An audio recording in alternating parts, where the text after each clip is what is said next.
नमस्कार, मैं रंजीत झा नवाद फाउंडेशन की तरफ से लीगल एड के नए संस्करण में आप सबका स्वागत है। आज का जो हमारा विषय है वो है एनआरसी और सीएए। CAA और NRC क्या है? What was the need for NRC and CAA? आज इस शो के जो हमारे प्रमुख अतिथि हैं वो है एडवोकेट शौद दखवी जी, जो मुंबई हाईकोर्ट में प्रैक्टिस करते हैं। इन्होंने एनआरसी और सीएए पे बहुत सारे सेमिनार किए हैं और एक और अतिथि को हमने स्पेशली इन्वाइट किया है इस शो में।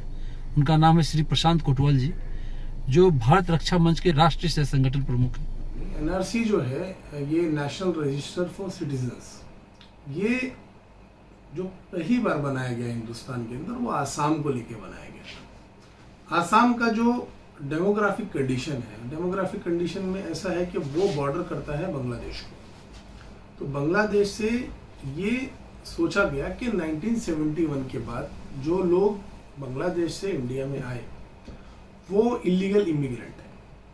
1967 से 1971 के बीच में जो आए तो उनको पर्टिकुलर एप्लीकेशन करके उनको भारत का नागरिक बनाया गया। एनआरसी कोई कानून नहीं है, यह मैं पहले स्पष्ट करना चाहता हूँ। एनआरसी की प्रक्रिया ना ही 2016-17 से 17 में पहली बार हुई। 1950 में एनआरसी की प्रक्रिया हो चुकी थी, किंतु कई ऐसे कारण थे जिनको देखते हुए तब की सरकार ने इसे दबा दिया था। अब नागरिकों की सूची जैसे हर 10 वर्ष में जनगणना होती है, उसमें भी हम गिनते हैं कि भाई कौन कितने लोग हमारे देश में रहते हैं। इसी प्रकार से एक सूची बन रही है। पार्टीशन में वहाँ के लोग यहाँ आए और यहाँ के लोग उधर गए। अब जब वहाँ के लोगों को यहाँ आना था तो एक डेट तय कर दी गई 1948 के जुलाई 1948 में कि भाई इस डेट तक जो लोग आ जाएंगे यहाँ उनको हम डायरेक्ट नागरिकता दे देंगे, लेकिन इस डेट के बाद जो आएंगे उसके लिए फॉर्मेलिटीज कर दी गई। असम की 240 किलोमीटर की सीमा बांग्लादेश से लगती है और बांग्लादेश से निरंतर रोजाना घुसपैठ, अवैध रूप से घुसपैठ असम के रास्ते चलती रही। आज भी पश्चिम बंगाल के रास्ते चल रही है और तीसरी जो सीमा है वो त्रिपुरा से लगती है। अनुमान यह लगाया जाता है कि रोजाना 8 से 10 हजार लोग भारत में आते हैं बांग्लादेश से। अब ये बहुत बड़ा एक आप मिथ कह लीजिए या आप उसको कहिए कि एक पॉलिटिकल वेंडेटा था जिसको बाहर लाया गया कि भाई करोड़ों करोड़ों लोग ऐसे हैं आसाम के अंदर जो इलीगल इमिग्रेंट हैं और वो वोट करते हैं और जिसकी वजह से कुछ पार्टियों को फायदा होता है। इस चीज़ को लेके फिर वो बड़ा एक मुहिम चली, वहाँ के लोकल लोगों ने भी उसको चलाया और फिर वो चलने के बाद में धीरे धीरे आसाम पैक्ट बना और उसके बाद एनआरसी कराया गया। और ये जो अभी सूची तैयार हुई है आसाम में, केवल यह माननीय उच्चतम न्यायालय के आदेश के अनुसार ही हुई है, ना कि किसी सरकार ने की है।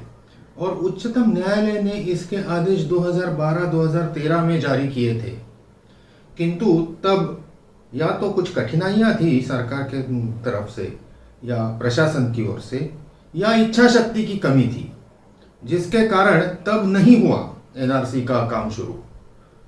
यह फिर काम शुरू हुआ, फिर से सुप्रीम कोर्ट के दरवाजे खटखटाए और उसके बाद जब सुप्रीम कोर्ट ने केंद्र सरकार से पूछा कि ये क्यों नहीं हुआ, तब उसके बाद ये प्रक्रिया शुरू हुई। तब सुप्रीम कोर्ट ने इस विषय का व्यवस्थित अध्ययन किया और उस पर सुप्रीम कोर्ट ने इस प्रकार से कुछ निर्णय दिए कि 24 मार्च 1971 तक मध्यरात्रि तक जितने भी लोग भारत में आए आज के बांग्लादेश की तरफ से, जो 24 मार्च 1971 तक पूर्वी पाकिस्तान था, वहां से जितने लोग आए उन्हें हम भारत के नागरिक मानेंगे क्योंकि उन्हें हम शरणार्थी मानते हैं। किंतु 25 मार्च 1971 होने के बाद जितने भी लोग भारत में आए उन्हें बांग्लादेश वापस लेगा। और ये सुप्रीम कोर्ट का मानना नहीं है। सुप्रीम कोर्ट तो केवल जो भूतकाल में जो लिए गए निर्णय हैं उसके ऊपर से ही अपने निर्णय देता है। ये इंदिरा गांधी जी और शेख मुजीबुर रहमान के बीच में जो एक सुलह हुई उसमें यह स्पष्ट कहा गया है कि 25 मार्च 1971 को मुक्ति वाहिनी ने बांग्लादेश, स्वतंत्र बांग्लादेश की घोषणा की थी, इसलिए बांग्लादेश बना 25 मार्च 1971। अब दूसरा एक जो अमेंडमेंट अभी हुआ है 2019 के अंदर, वो सिटीजनशिप के अंदर अमेंडमेंट किया गया। जो एक्ट हमारा बना हुआ है उसके अंदर अमेंडमेंट किया गया।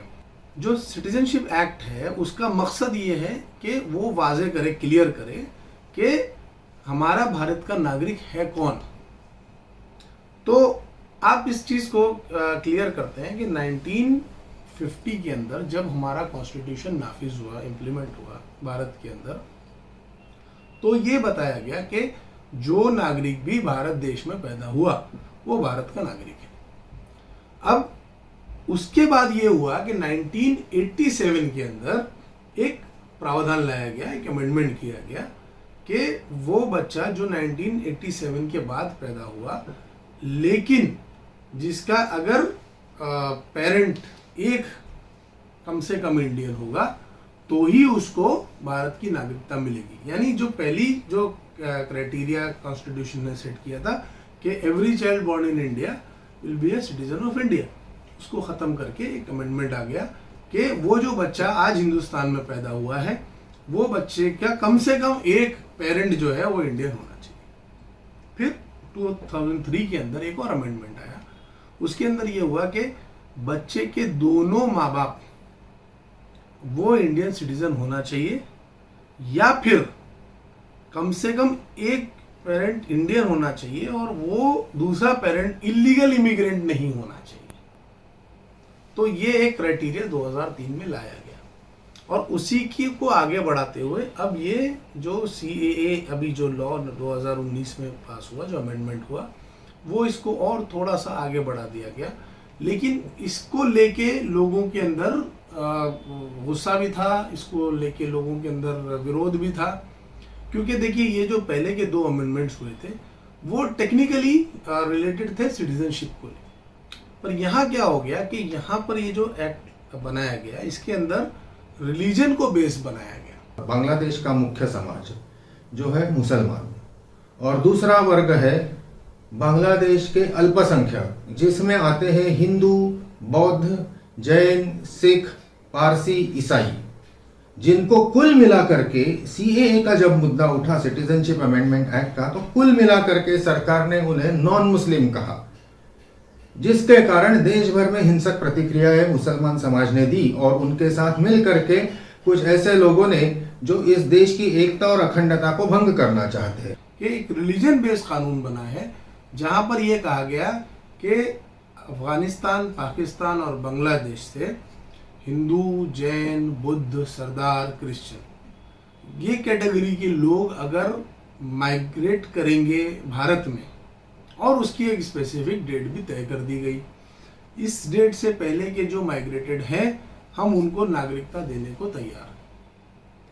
और इसके अंदर जो इन प्रिंट नहीं आया और जो संसद में बार बार बोला गया वो ये बात थी कि हम ये नागरिकता इसलिए दे रहे हैं या भारत सरकार ये नागरिकता इसलिए देने को तैयार है कि ये उन देशों की परसिक्यूटेड माइनॉरिटी है। वहाँ का जो अल्पसंख्यक समाज है वो यहाँ पे क्यों आता है? संयुक्त राष्ट्र भी ये कहता है कि जो भी व्यक्ति इस विश्व में रहता है वो अपनी मर्जी से धर्म का पालन करे, अपने वो उस विचारधारा पे चले, उस धर्म की राह पे चले। किंतु इन देशों में पाकिस्तान, अफगानिस्तान और बांग्लादेश यहाँ पे एक प्रकार से लोगों को जबरन इस्लाम स्वीकार करने पे मजबूर किया जाता है। अगर नहीं करते तो वहाँ पे उन्हें प्रताड़ित किया जाता है और उस प्रताड़ना से बचने के लिए लोग भाग के आते हैं। कहाँ आते हैं? भारत में। ये बात जो बार बार स्ट्रेस की गई थी वहाँ संसद के अंदर कि ये प्रताड़ित जो माइनॉरिटी है इसको हम भारत का नागरिक इसलिए बना रहे हैं कि ये बेचारे परेशान है, वहाँ से भाग के आए। जब आप लेटर एंड प्रिंट पे देखेंगे तो ऐसी कोई चीज़ CAA के अंदर लिखी हुई मौजूद नहीं पाएंगे। नेहरू लियाकत इन दोनों के बीच में एक विशेष प्रकार का समझौता हुआ था जिसे नेहरू लियाकत पैक्ट कहा जाता है। पाकिस्तान बना 1947 में। तब यह पैक्ट जब हुआ तब उसमें स्पष्ट रूप से ये कहा गया कि वो तो इस्लामी राष्ट्र बना, क्योंकि तब तो स्पष्ट था, जिन्ना ने कहा था कि वो मुसलमानों के लिए अलग राष्ट्र चाहिए। तब उन्होंने कहा कि भारत में जो ठहर गए मुसलमान, यदि उन्हें कोई प्रताड़ना उनकी होती है, उन्हें कोई परेशानी होती है और अगर वे पाकिस्तान में आना चाहते हैं तो वे अवश्य है पाकिस्तान उन्हें स्वीकार कर लेगा और पाकिस्तान उनकी जिम्मेदारी लेता है। साथ ही साथ हमने ये कहा, नेहरू जी ने ये कहा कि गैर मुसलमान जो है पाकिस्तान में, उनके साथ अगर कोई भेदभाव होता है, उन पे अत्याचार होते हैं तो उन्हें भारत स्वीकार लेगा। सीएए की नींव ये नेहरू लियाकत पैक्ट है। सीए जो है ये कानून की शक्ल ले चुका 2019 के अंदर, बाकायदा पार्लियामेंट में पास हुआ है और उसका रिपील होने के चांस सिर्फ यही है कि या तो सुप्रीम कोर्ट उसको रिपील करे या संसद फिर से उस पर गौर व फिक्र करे। एनआरसी जो है वो अभी तक सिर्फ under the guidance of supreme court, जब पैक्ट बन गया था आसाम का, उसके बाद सुप्रीम कोर्ट की गाइडेंस में कमेटी बनाई गई और जिसमें एनआरसी हुआ, तो फिलहाल वो मतलब बज़ाहिर ये है कि आसाम के लिए ही हुआ है। अभी तक ऐसा ऑफिशियल डिक्लेरेशन नहीं आया कि ये पूरे देश के लिए होगा, लेकिन जो नाम है उसका वो है नेशनल रजिस्टर फॉर सिटीजन। तो नाम अपने आप में इंडिकेट करता है कि ये एक नेशन वाइड रेंज ले सकता है इन फ्यूचर या कभी भी जब गवर्नमेंट को समझ में आएगा करने जैसा। भारत रक्षा मंच की यह मांग है कि एनआरसी की प्रक्रिया भारत के हर एक राज्य में हो, जम्मू कश्मीर से लेके कन्याकुमारी तक, अरुणाचल प्रदेश से लेके गुजरात राजस्थान तक, अंडमान निकोबार द्वीप समूह तथा लक्षद्वीप, यहाँ हर जगह पे हो, क्योंकि इसकी आवश्यकता है देश को। हाल ही में कच्छ जो गुजरात में है, पाकिस्तान सीमा से लगता है कच्छ, वहाँ पे भारत का आखिरी गांव है जखौ। जखौ में 7 बांग्लादेशी परिवार पाए गए, वहाँ के स्थानीय लोगों ने उन्हें पकड़ा। आप मुझे बताएं कि बांग्लादेश भारत के पूर्व में है, जखौ भारत के पश्चिम में है। कैसे एक अनपढ़ बिल्कुल निर्धन व्यक्ति बांग्लादेश से आता है और वो पूर्व से आता है और हजारों किलोमीटर का प्रवास करते हुए पश्चिम में चला जाता है और पाकिस्तान की सीमा पर बैठता है, वहाँ गांव में क्या करता है, वो क्या कमाता है, जबकि उन गांवों से वहाँ के जो लोग हैं, वहाँ जिनकी पैदाइश होती है, वो वहाँ से निकल के भारत के अन्य शहरों में रोजगार ढूंढने के लिए चले जाते हैं। ये व्यक्ति, ये 7 परिवार वहाँ क्या कर रहे हैं? स्पष्ट है, आईएसआई के हस्तक बने बैठे हैं, उनके इन्फॉर्मर है। वहाँ किस प्रकार से तुम्हारी बीएसएफ की मूवमेंट होती है, आर्मी की मूवमेंट होती है, ये सारी खबरें आईएसआई को दी जाती है। पाकिस्तान से भारत में जो तस्करी होती है उसमें इनका हाथ है, भारत से पाकिस्तान में तस्करी होती है उसमें इनका हाथ है, ये स्पष्ट है। और ऐसे लोग अवैध रूप से नागरिकता लेके बैठे हैं। इसलिए एनआरसी की प्रक्रिया हर राज्य में होना बहुत आवश्यक है। क्या लोगों को 1971 से पहले की अपनी एंसेस्ट्री यानी वंशावली साबित करने की जरूरत है? क्या होगा उनके साथ जो नागरिकता का प्रमाण नहीं दे पाएंगे और एनआरसी में धर्म के आधार पे लोगों को निकाला जाएगा? 1971 की जो बात आसाम में थी, जो ऑलरेडी एनआरसी में थी, उसको भी वहाँ के मुख्यमंत्री ने चैलेंज किया कि भाई 1948 से हमको चाहिए। तो आप ये भी समझ के चलिए कि पूरे हिंदुस्तान के अंदर जो अगर ऐसा एनआरसी आता है तो डेडलाइन शायद 1971 ना हो, शायद 1948 ही हो, क्योंकि वो जो जुलाई 1948 के अंदर जो वो बनाया गया था क्राइटेरिया कि अब यहाँ के बाद जो सिटीजन, जो भी लोग हिंदुस्तान में माइग्रेट करेंगे, they have to apply afresh for citizenship of India. उसके पहले का जो मामला था वो उन्होंने डायरेक्ट रखा था कि इससे पहले जो आ गए वो हमारे सिटीजन बन गए। वो वजह भी क्या हुई थी उसके अंदर? वो वजह ये थी कि जो लोग माइग्रेट भी कर रहे थे तो उसके अंदर ये हो गया कि वहाँ जो फैमिली, आधी फैमिली समझो पाकिस्तान में रुक गई है, आधी फैमिली जो है वो इंडिया में आ गई। यहाँ आने के बाद वो क्लेम कर रहे थे कि भाई हमें इतनी जगह मिलनी चाहिए, हमारा ये वहाँ पे घर था, हमारे वहाँ चीज़ें थी, और वहाँ रहने वाली फैमिली भी ये क्लेम करती थी। सिमिलर इंडिया से चल रहा था कि इंडिया से आधी फैमिली गई, वो यहाँ भी घर क्लेम कर रही है और वहाँ भी क्लेम कर रहे हैं। तो ये जो एक प्रॉब्लम आ रही थी उसको लेके उन्होंने एक डेडलाइन गवर्नमेंट ऑफ इंडिया ने दे दी कि भाई इस डेट के बाद जो भी आएगा वो प्रूव करके लेगा, अप्लाई करके प्रॉपर अपना प्रूफ दिखा के फिर ही ले सकता है, उसके बगैर नहीं ले सकता है। अब अगर डेडलाइन 1948 हुई तो फिर क्या देना पड़ेगा? अब उसमें ये देना पड़ेगा कि हमें अपनी एंसेस्ट्री दिखानी पड़ेगी। हमें बताना पड़ेगा कि भाई हमारे बाप दादा इस देश में इस ज़माने से रहते थे। अब बाप दादा इस ज़माने में से रहते थे तो उसके लिए भी एक बड़ा मसला ये है कि हमें पता है कि हमारा जो जन्म और मृत्यु का रजिस्टर का जो पूरा सिस्टम बना वो बहुत बाद में बना है, और दूसरे डॉक्यूमेंटेशन का भी जो काम हुआ, कार्ड्स बने हैं, दुनिया भर के आईडीज बने हैं या रेसिडेंस प्रूफ बने हैं, उसका भी काम बहुत लेटर ऑन हुआ है, वरना पहले के ज़माने में कुछ चलता नहीं था। तो पहले के ज़माने में जो चलता था वो ये था कि लोगों के पास ज़मीनें हुआ करती थी, छोटी या बड़ी ज़मीन होती थी जिसमें वो जुताई करते थे या किसी को देते थे बटाई के ऊपर। तो ये जो क्राइटेरिया था ये बेस बनेगा कि वहाँ से उसको प्रूव करना पड़ेगा कि ये मेरे बाप हैं, ये मेरे दादा हैं, ये मेरे दादा की ये ज़मीन हुआ करती थी, तो हम यहाँ के सिटीज़न थे। वरना जो प्रॉपर रजिस्ट्रेशन का जो प्रोसेस है ये तो बहुत बिलेटेड है, तो वहाँ से तो कोई प्रूव करना बड़ा मुश्किल होगा। लेकिन यही एक तरीका रहेगा उस ज़माने का कि एंसेस्ट्री प्रूव करने के लिए पहले हमको ये प्रूव करना पड़ेगा कि ये ज़मीन या ये मकान या ये दुकान ये हमारी थी, हमारे दादा की थी, दादा के बाद ये फादर का लिंक बना है और फादर के बाद ये हमारा लिंक बना है। माननीय उच्चतम न्यायालय ने स्पष्ट रूप से क्या कहा, 24 मार्च 1971 तक जो भारत में आए या जो लोग भारत में थे वो सभी भारत के नागरिक है। एक प्रश्न ऐसा आता है कि क्या एनआरसी किसी विशेष धर्म के लिए होगा? बिल्कुल नहीं, एनआरसी सभी के लिए है। जैसे मैंने कहा शुरू में कि असम में जब एनआरसी हुई तब 3 करोड़ 30 लाख लोगों ने एप्लीकेशन भरे थे। उसमें ये बिल्कुल नहीं पूछा कि आपका धर्म कौन सा है, उसमें पूछा भी नहीं जाएगा। उसमें केवल इतना ही पूछा गया कि आप या आपके पिता या आपके पिता के पिता 24 मार्च 1971 के पहले से भारत में थे या नहीं थे, ये सिद्ध करना है। ये भी इस प्रकार से भी लोगों को भटकाया जा रहा है और विशेषतः मुस्लिम समुदाय को भटकाया जा रहा है, और ऐसे हार्डलाइन ग्रुप्स जो इस्लामी हार्डलाइन ग्रुप्स हैं वो भटका रहे हैं। वो नहीं चाहते कि इस देश में एनआरसी हो ताकि ये घुसपैठ निरंतर चलती रहे और देश को खोखला बनाया जाए। नागरिकता कौन सिद्ध करेगा, कैसे सिद्ध करेंगे?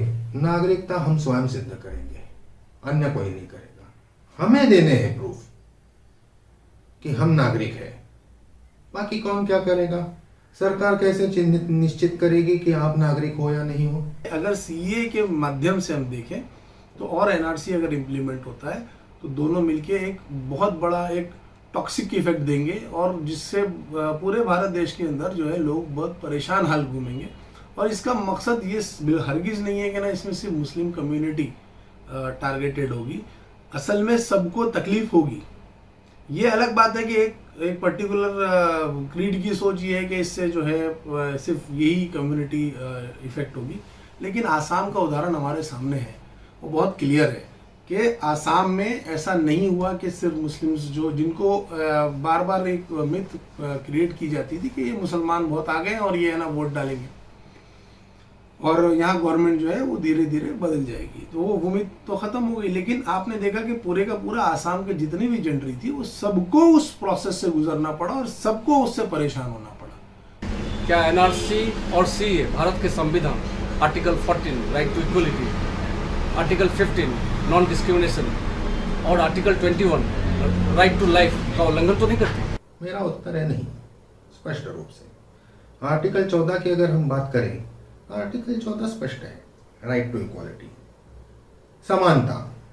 भारत पूरे विश्व में ऐसा एकमेव देश है, एक में, जहां पे भारत के सभी नागरिकों को, धर्म को ना देखते हुए सभी नागरिकों को समान अधिकार है।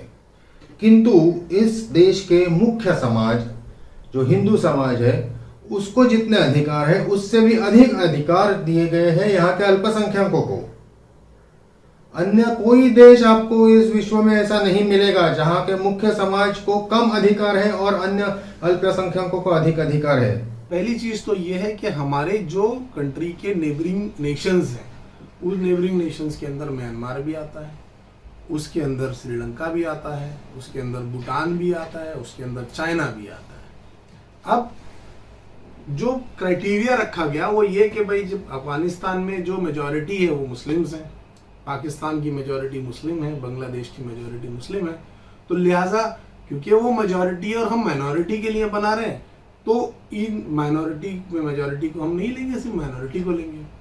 अब मसला ये आता है कि म्यांमार में रोहिंग्या माइनॉरिटी है, जो विगर्स हैं वो चाइना में माइनॉरिटी है जो प्रताड़ित है, म्यांमार में जो आप रोहिंग्या है वो प्रताड़ित है, श्रीलंका में तमिल हमारे अपने जो लोग वहाँ गए हुए हैं वो प्रताड़ित है, भूटान के अंदर क्रिश्चियंस हैं वो प्रताड़ित है।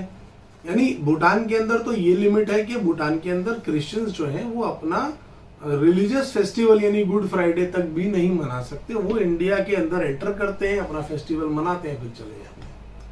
तो जब हमारे नेबरिंग कंट्रीज में ये हाल है, तो अगर आप परसिक्यूटेड माइनॉरिटी की बात करते हैं तो फिर आपको सारी माइनॉरिटीज को देखना चाहिए, और अगर आप ये बात करते हैं कि भाई रिलीजियस माइनॉरिटी है तो यहाँ पे ये रिलीजियस माइनॉरिटीज हैं, यहाँ रोहिंग्या है, वहाँ तमिल है, वहाँ बिगर है, तो उसको हम नहीं देख रहे हैं, हम उसको नज़रअंदाज कर रहे हैं। तो आप अगर एक पर्टिकुलर वर्ग के लोगों को लेते हैं और बाकी लोगों को, जैसे ज्यूज हो गए, मुस्लिम्स हो गए, आप उसको छोड़ दे रहे हैं, तो बात फिर वही आती है कि आपने वो जो सिटीजन आप जिनको बनाने जा रहे हैं उसको राइट टू इक्वालिटी तो आपने दी नहीं, आपने उसको डिस्क्रिमिनेशन किया। यानी आपने क्या किया कि जो आर्टिकल 15 कह रहा है कि भाई आप डिस्क्रिमिनेट नहीं कर सकते on grounds of religion, caste, creed, वो आप कर रहे हैं।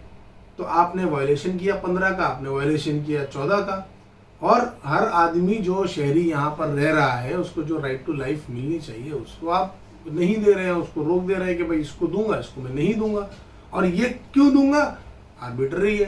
अफगानिस्तान हो, चाहे पाकिस्तान हो, चाहे बांग्लादेश हो, वहाँ से भारत में आते हैं धार्मिक प्रताड़ना के कारण, अपनी जान बचाने के लिए, अपने घर की महिलाओं की आबरू बचाने के लिए, अन्यथा उन्हें उन पर बलात्कार किए जाते हैं।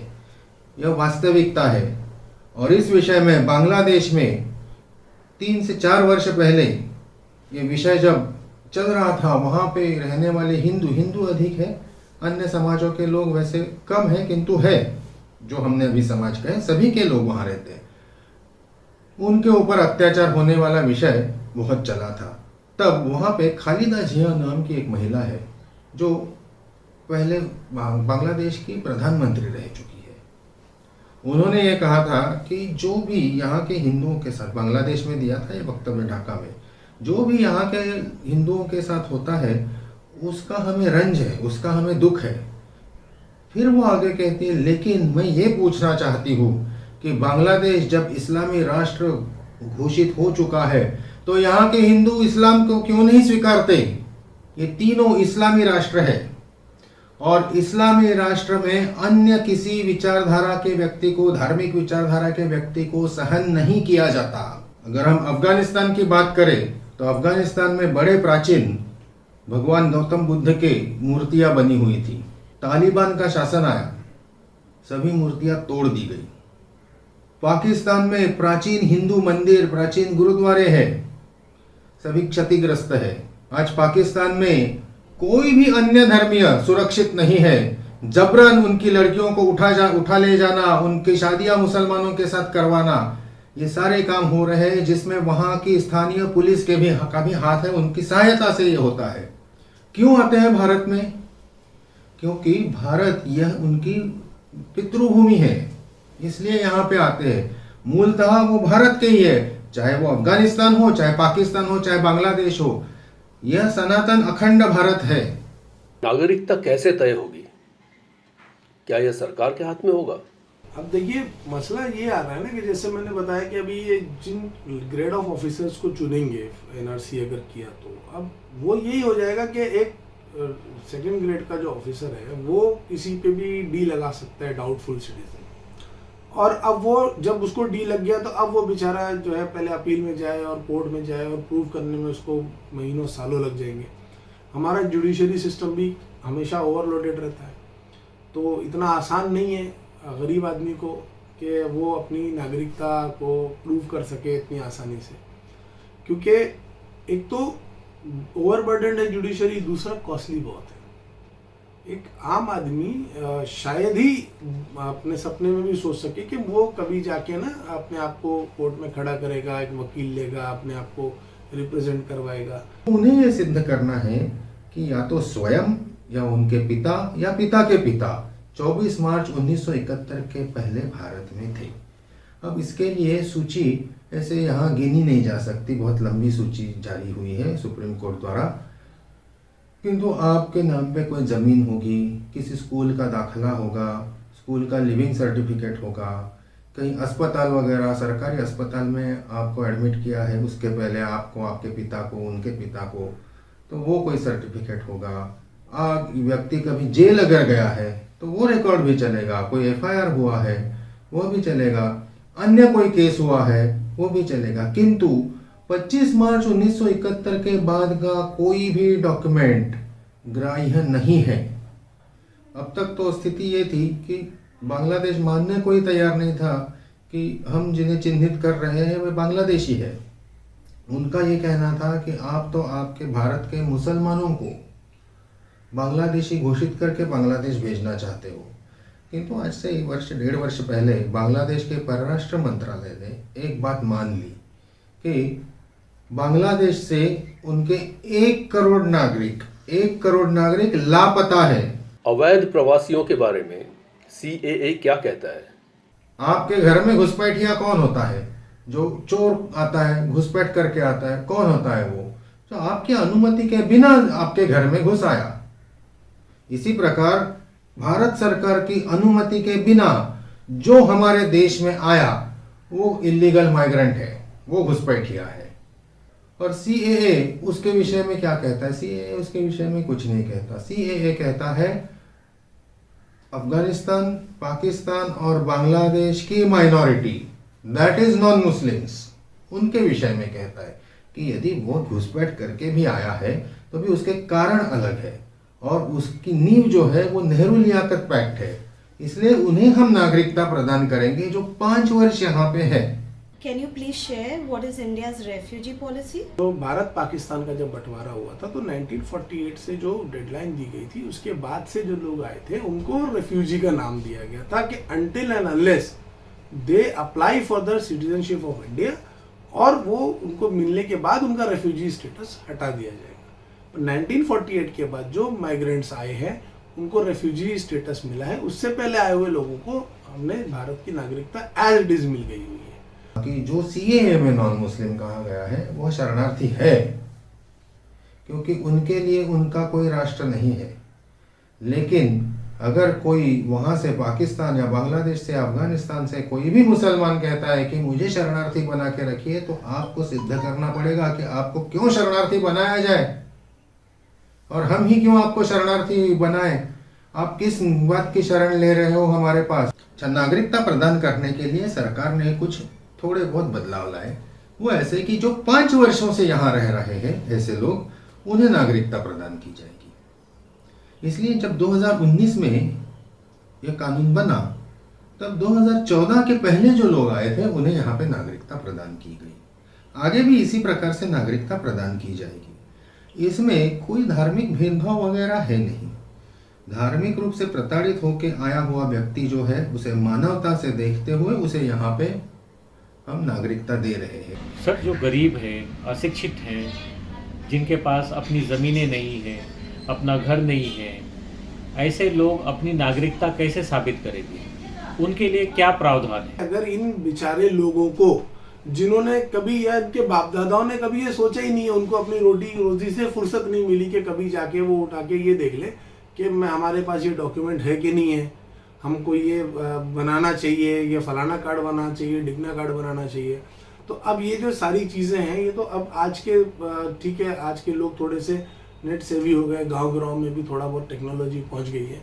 लेकिन वो जो इंडस्ट्रियल रेवोल्यूशन वाले लोग थे उनको तो उसको जीवनी अपनी निकालना मुश्किल हो जाती थी। तो वो कहाँ से पेपर इकट्ठा करते, वो कहाँ से ज़मीन लेते? वो जो आज बात आ रही है कि अगर हमें लास्ट प्रूफ करना है तो ये प्रूफ करना है कि हमारे बाप दादा की ये ज़मीन थी। अब वो प्रूफ कहाँ से करेगा? उसने तो ज़मीन नाम की चीज़ नहीं देखी। वो तो किसी के भी बेचारे की ज़मीन में उनको जो है कुटिया बनाने को मिल जाती थी। कोई भी जो लाट साहब उस ज़माने का होता था, बोले चलो यार ठीक है यहाँ कुटिया बनाओ, मेरे घर का काम करो। उसको रूखी सूखी जो रोटी दे दी उसने खा ली। ऐसा भी कोई व्यक्ति होगा तो भी उसे उस गांव के 2 लोग ढूंढने हैं जिनकी नागरिकता सिद्ध हो चुकी है। और उनकी नागरिकता सिद्ध हुई, अगर वो कहते हैं कि भाई ये व्यक्ति जो है ये यहाँ से है, मूलतः 24 मार्च 1971 के पहले से इनका परिवार यहाँ पे रहता था, तो उसे नागरिकता प्रदान की जाएगी। ये एक बहुत जो सोचे समझे बिना जो आर्बिट्री वे में जो फैसले किए जाते हैं, उसका नतीजा ये आता है। दिखावे में एक टारगेट हो रहा है कि भाई एक धर्म को हम टारगेट कर रहे हैं, लेकिन आप देखिए कि कितना बड़ा वो हिस्सा जो हिंदू या सिख जो माइग्रेट करके हिंदुस्तान में आए 1947 या 1948 के बाद में, तो अब 1948 के पहले का जो 1948 के बाद आया उसको रेफ्यूजी स्टेटस मिला, बाद में उसको जो है सिटीजनशिप मिली, वो अपना एंसेस्ट्री कहाँ से दिखाएगा? अपने वोट के लिए इस किस्म की राजनीति करने में कोई भी स्टेटमेंट दे देना, ये भारत की जो संविधान है और भारत की जो लोगों के बीच में आपसी जो सौहार्द है, उसको सिवाय नुकसान पहुंचाने के और भारत देश को पीछे करने के और कुछ भी नहीं है। हम सभी विचारधाराओं को समानता से देखते हैं। हमारी भी संस्कृति है, यह भी ठीक है, वह भी ठीक है, और सबका मान करते हैं, सबका सम्मान करते हैं। हम कभी ये नहीं कहते, ना ही इस भूमि की संस्कृति ने कभी ये कहा है कि हमारा ही ठीक है, इसके अलावा और कोई नहीं।